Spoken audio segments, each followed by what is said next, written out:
Indo Pacific জোটে আমেরিকার গুরুত্বপূর্ণ মিত্র ভারত। সেই ভারতের সাথে শুল্ক ইস্যুতে এখন চলছে সম্পর্কের টানাপোড়েন। এবার ভারত পেল নজিরবিহীন এক হুমকি। আমেরিকার নেতৃত্বাধীন সামরিক জোট ন্যাটোর মহাসচিব সরাসরি হুমকি দিয়ে বসেছে ভারতকে। অবশ্য ভারতের সাথে এই তালিকায় আছে চীন এবং ব্রাজিলও।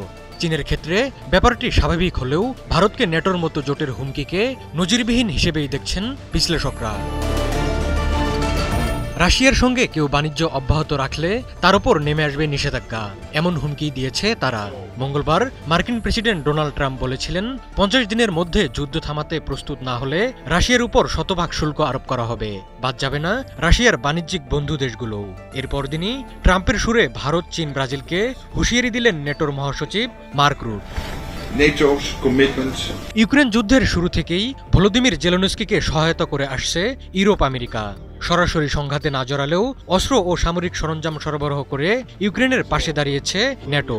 গত বছরের শেষ দিকে ইউক্রেনের জন্য পশ্চিমাদের সামরিক সহায়তা সমন্বয়ের দায়িত্ব নেয় ন্যাটো।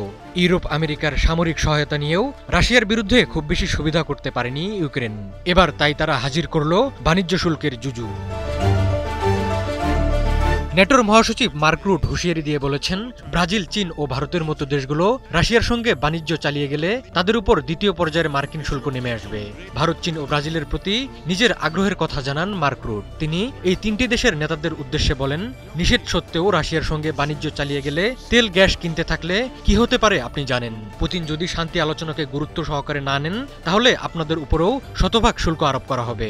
তাই এই তিন দেশের নেতাদের শান্তি আলোচনার জন্য পুতিনকে চাপ দেওয়ার আহ্বান জানান মার্ক রুট। এর আগে মঙ্গলবারই রাশিয়া এবং তার বাণিজ্যিক অংশীদারদের ওপর ব্যাপক শুল্ক আরোপের হুমকি দিয়েছিলেন ট্রাম্প। কিয়েভের সঙ্গে শান্তি সমঝোতায় আসার জন্য মস্কোকে 50 দিনের সময় দিয়েছিলেন তিনি। পাশাপাশি ইউক্রেনের জন্য নতুন সামরিক সহায়তারও ঘোষণা দিয়েছিলেন মার্কিন প্রেসিডেন্ট। সেই হুঁশিয়ারির একদিন পরেই ন্যাটোর মহাসচিব এমন মন্তব্য করলেন। সোমবার ন্যাটো মহাসচিব রুটের সঙ্গে বৈঠকও করেন ট্রাম্প। সেখানে রুশ ইউক্রেন যুদ্ধ পরিস্থিতি নিয়ে তাদের মধ্যে আলোচনাও হয়। Tariffs at about 100%. You'd call them secondary tariffs. You know what that means.